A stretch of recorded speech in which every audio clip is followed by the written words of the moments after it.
Okay, this is George Brad's latest character. So first of all, a couple things I see right off the bat. Looking at this, I would say right off the bat, take your um, leg here, right? Basically, let's see here. Go here. I'm just gonna really quickly sketch the figure in. So this is fine. This is where your hips are kind of, I think, a little bit off, especially since you're what you want to do is bring this up more, like so. And so I think the whole head center is a little bit offset, and then on top of that, you've got this figure coming out here, like so.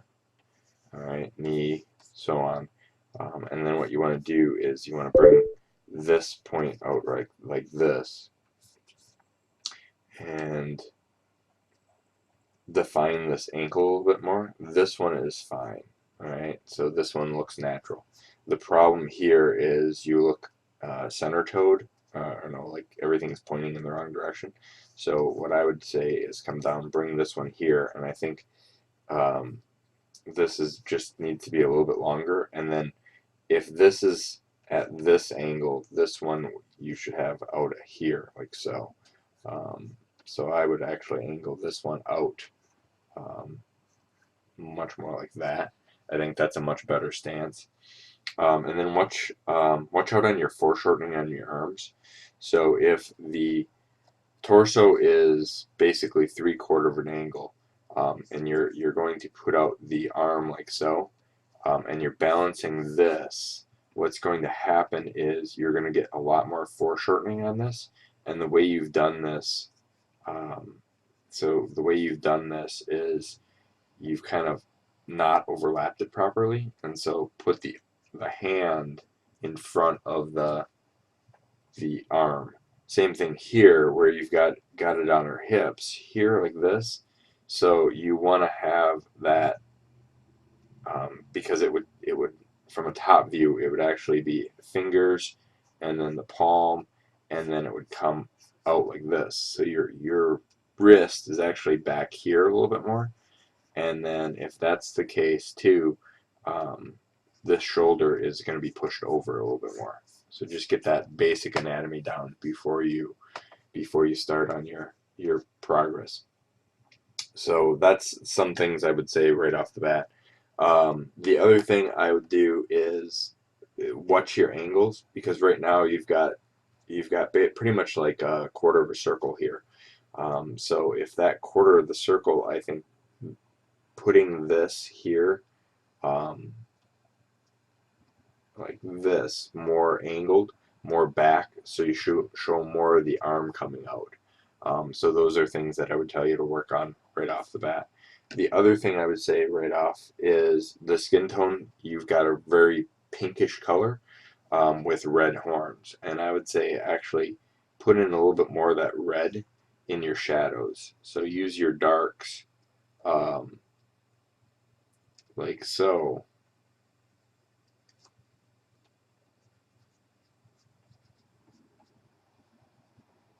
like that, just to add in a little bit extra oomph to your character.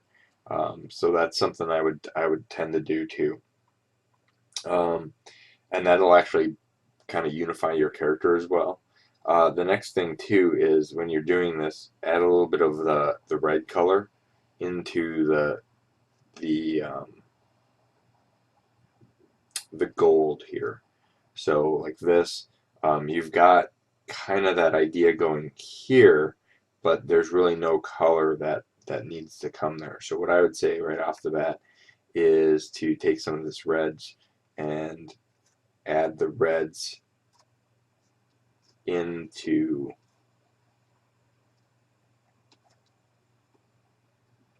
different areas, and I think that'll kind of push that idea of gold. The other thing too is if you look at a lot of pictures of gold, and I've been painting gold recently, so um, the thing with gold is as as it goes away from the light, it actually gets a lot more bland and more gray. So it's kind of one of those things that you almost want to add a little bit more gray to the darker areas, possibly even a little bit darker too. And then as you get into the bright highlights, that's when you want to add in your additional areas. Now, the other thing too is gold reflects on itself, so you want to take your highlight areas here, probably even a little bit bigger, and then so when the light is bouncing, you're going to pick up highlights like this. You might even get some reflections in here from the light bouncing back and forth. Maybe even it's kind of a weird metal bounce. So you want to get those highlights in there, and I think that'll help push the aspect a little bit more. Um, and then with the hair bun, another thing too is when you draw the hair bun, paint the hair bun type of thing. Don't like you've got the band here. Let me get it a little bit bigger. Okay, so you've got the band here, but that doesn't mean that the hair bun actually goes over. So think of it like more of overlapping, like so, and then if you draw the circles to it, I'm just going to erase this. I'm going to show you what you have here. So it's tightening here, but if I draw the circle lines to it like so, um, it's going to converge actually right around here. And then what's going to happen is it's going to kind of go overlap here. So you want to have more overlap on this side. So that way it's not looks like it's just kind of lopsided. So you want to overlap that as well. Um, and I would say that's probably what you really want to kind of pay attention to as far as getting more and more of the anatomy right, and then the foreshortening is a big deal as well. Um, I think the color is pretty decent. You just need more highlights and stuff like that on the where your light source is coming from. So if it's coming from back here, you want to really push the way um, that light is actually coming from what direction it's coming. All right. So I hope that helps.